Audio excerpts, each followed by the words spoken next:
All right, guys, welcome back to another video. We have lots to talk about today. Just a lot more information on these games that were announced over the last weekend with Summer Games Fest and the Xbox Showcase. We'll get into all that, but if you do like daily gaming news content and you are new to the channel, make sure to hit that subscribe button and also check out the link to my Spotify if you want the audio version of the game. So one of the big games that we were given another trailer for at the Xbox Games Showcase was State of Decay 3. This is going to be a massive release for Xbox. There's tons of fans of the State of Decay series, and this is going to be the first game really developed under Xbox Game Studios with all of the resources that they have after being acquired by Xbox. And State of Decay 3, the trailer looked really cool. It looked darker. It looked like they definitely have a lot of upgrades graphically, and the gameplay looks like it's going to be updated.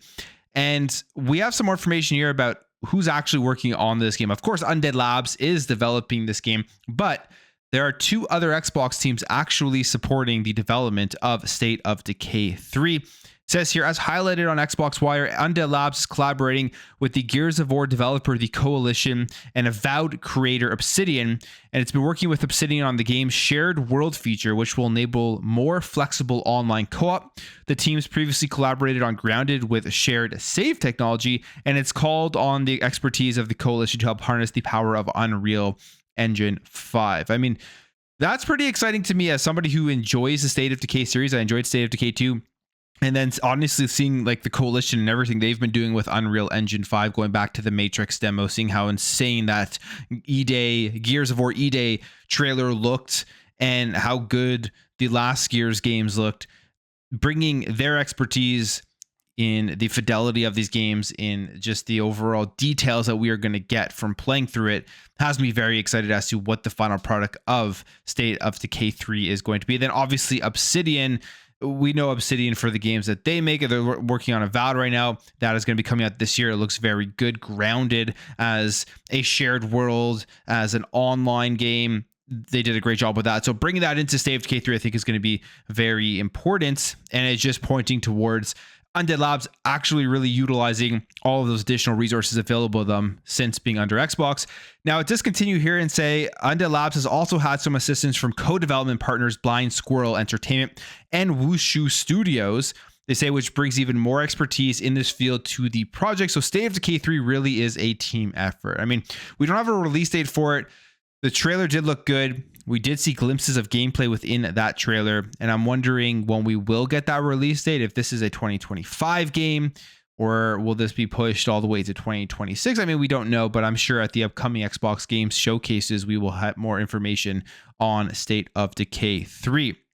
And if you were thinking that the Xbox Showcase was huge, which it was, I think it was one of the best showcases they've ever done, but just the sheer amount of content that they were able to show off was pretty crazy. And I think this is going to continue now going forward because of the amount of studios and IPs that they have under their belt. They have that ability now to really have a major showcase as good as the one we just saw essentially every single year. And they have so many games right now that are in the works. Apparently they could have shown off a lot more at this year's showcase, meaning that going forward with a show like Gamescom, they're going to have more big showcases throughout this year. This is information here from Kinda Funny's Paris Lily, who wrote on Reset Era saying, "Told ya that showcase was going to be good. And the wild thing is I had multiple people at Xbox tell me there was so much more they could have shown, and Gamescom is shaping up to be a big show too." And in fact, we have a list here from Hasbro Gaming to kind of show just some of the games that weren't at the showcase that are still in development that we may potentially see at future Xbox shows, like a Gamescom this year. You have Everwild, The Outer Worlds 2, Clockwork Revolution. That's one that I'm very surprised did not show up. That one seemed like it was well into its development and looking like it was closer to a release than further away from one last year when they revealed it. So I feel like we're going to see that one this year again. OD with Kojima, Contraband, Project Mara, Blade, Elder Scrolls 6, Project Maverick, Project 100 Star, which is a rumored one. And then there are other things here, of course, like Project Shaolin and Gears E-Day, which we did see, but those are just more of those other ones that are in development. So it's a huge list of games that Xbox right now has. And I think this isn't even including a lot of the Blizzard games, the Activision games that we may not know about, or that we do know about, we've heard about, just that weren't showed at the showcase. So there's so much that they are going to be able to continue to put out there.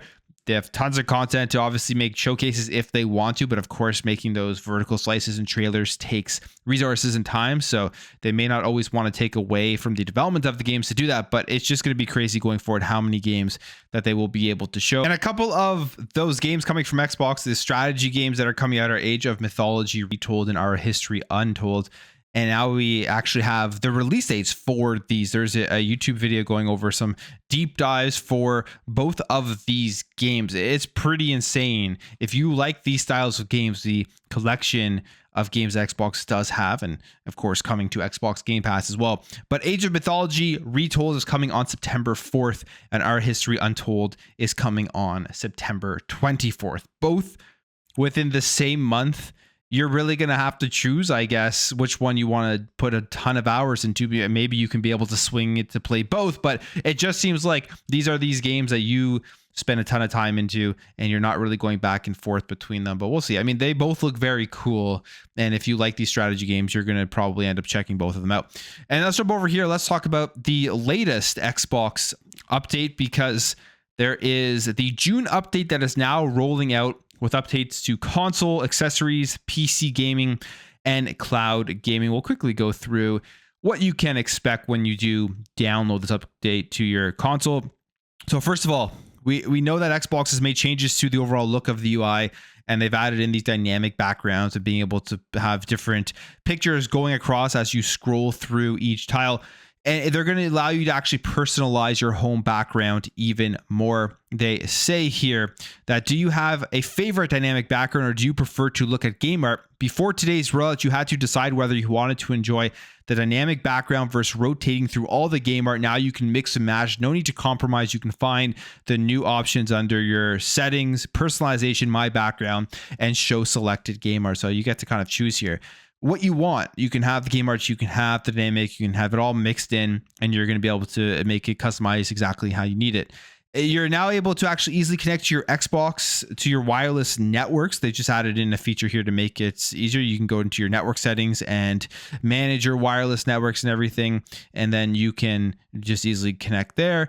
They allow you to actually manage your subscriptions directly from your console, which is something that I'm surprised wasn't there already, especially with the amount of subscriptions that are on Xbox now, like with things like the Ubisoft Plus and the EA Play and Xbox Game Pass.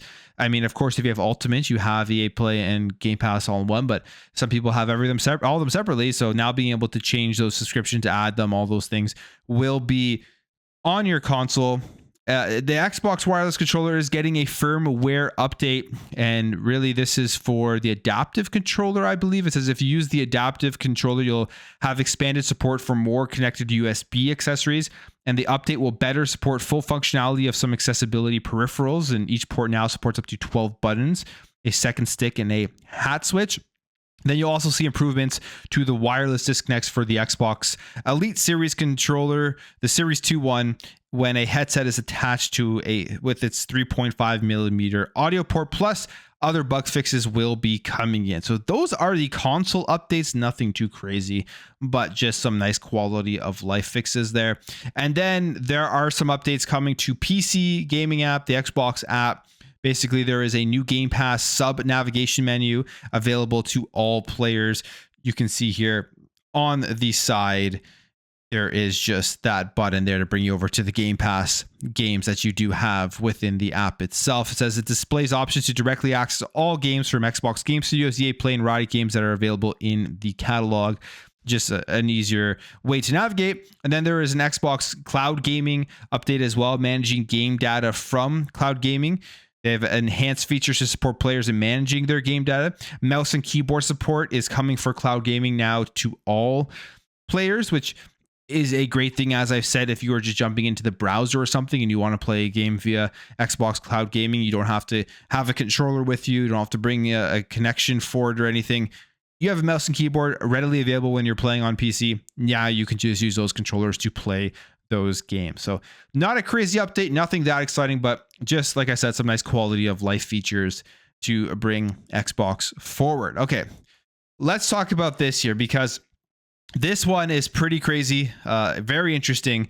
We've seen stuff like this happen before with like leaks of NVIDIA GeForce Now, where we've seen the future of games based off of database leaks or database mining of games in the back end. And we have some more here. Epic Database, which is a Steam database equivalent, has launched and appears to be leaking many unannounced projects under code names. So if you want to know what games are coming out, this is going to be pretty good. Tons here, but it's a huge list. Like, it's a massive list. You would have to go through it all and see. Like, some of them I don't really know what these games are, but lots of them. Pretty exciting stuff here. Here are the main ones, though. A lot of Square Enix ones here. First off, we have Skobalov, which is the codename for Final Fantasy 16. This one's not very surprising. We kind of knew this one was already coming to PC. I think a question here for me, more than it coming to PC, is will it be coming to Xbox as well? Because we obviously know what the expanded strategy of Square Enix, but I think it all really depends on that entire timed console exclusivity deal they signed with PlayStation. Then we have a pretty exciting one here, a Final Fantasy 9 remake, and we've heard about this in the rumors, but it looks like now it's pointing towards it being true. This is Momo is the codename. It comes with a Tetra Master starter pack and Thieves Knives bonus. And again, this is Square Enix with their strategy. You should be expecting this as a full multi-platform release. Turok from Saber is going to be coming out. Sounds like it. The Last of Us Part 2, which we've also heard is going to be coming for PC as well. And then there's a lot more other games here to discover. So lots of games. If you want to go digging into it and try to decipher what some of these code names are, you can go through the Epic database, which essentially is just giving us a look into the future. This is very much reminiscent of that NVIDIA GeForce Now leak that we got a bunch of games on that list that have come true for release. Now, a game that I'm very excited for, and a lot of people I think are as well, is Visions of Mana. We got another trailer for it. We got a launch trailer for it, and it looks really good from this launch trailer. But now we know the official release date. It is coming out on August 29th, 2024. So a new blog post here, Square Enix announced that the anticipated new entry in the Vision of Mana series will launch on August 29th, 2024. Pre-orders will be available.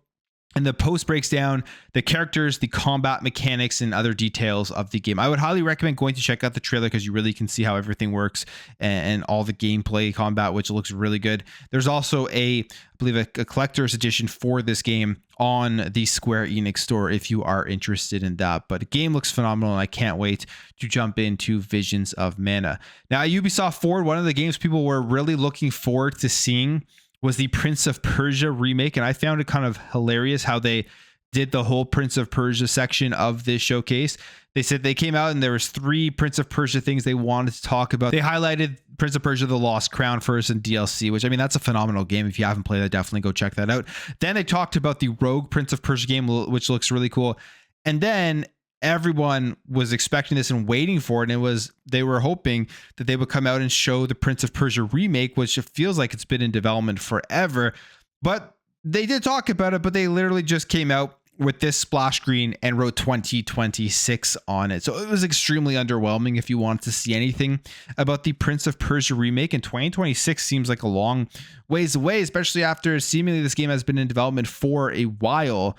Hearing about it, I believe back in 2020. So it says, don't get that's wrong. It's great to hear something about it, but we've been waiting for this game since 2020. And to hear that it's still another 2 years away is a bit of a bummer. Now we kind of have some more information as to why it's being pushed here to 2026. Why it's taking so long for this game to be in development. So this is an interview with the creative director BioJade Adam Granger and game director Michael McIntyre explaining about the game, saying that it gone through the pre-production phase and it is now going into full production. Michael McIntyre says, we finished our pre-production phase. We are now in full production, which means that we have built a small version of the game that allowed us to validate many of our ambitions with the remake. And BioJade Adam Granger says the landscape of remakes has evolved a lot since the first inception of the remake of Sands of Time. There have been some big players that clearly redefined the bar. We made some changes to the 3 C's, character, camera, and controls, and had to build prototypes to make sure that our new controls still feel good with the old gameplay. And sometimes we need to change them. It's a little bit of a faster in terms of conception, but production wise, there's no difference between creating a remake or an original game. It takes time and craftsmanship and people. which is why we have reinforcements from other studios to help us here. So we did hear, I believe Ubisoft Toronto was coming in to help with the development of this game, but it kind of just sounds like they were making this game. They were in the conception, the pre-production phase, and it just didn't get to where it needed to be. And then technology got better and ways of doing things got better. And they wanted to make sure that when this game comes out, it's kind of a top tier in terms of the mechanics of it. So they probably just been adjusting it and now are happy with what they have. But I just hope it comes out good. I mean, 2026, it's a couple years away. It's fine. I just hope it comes out good. And all of this waiting isn't for a poor product. But again, obviously we will see. And maybe next year we'll actually see some gameplay of the Prince of Persia remake. Now, there's a big lawsuit going on here with Valve. Valve faces $840 million Steam lawsuit in a UK court. And we've heard lawsuits like this similarly with like PlayStation. I believe this may not be the first time this has happened with Steam. Not 100% sure. But it says here in 2023, Valve reported record high revenues on Steam, pulling in more than $9 billion globally and selling more than 580 million games. And it has been alleged by the claim filed at the Competition Appeal Tribunal that Valve charges excessive commissions on games, which forces UK-based PC gamers to purchase digital software at a price far higher than they would on other platforms such as Xbox or PlayStation. In this collective action claim, Valve has been slammed by digital rights campaigners who have branded the company as unlawful.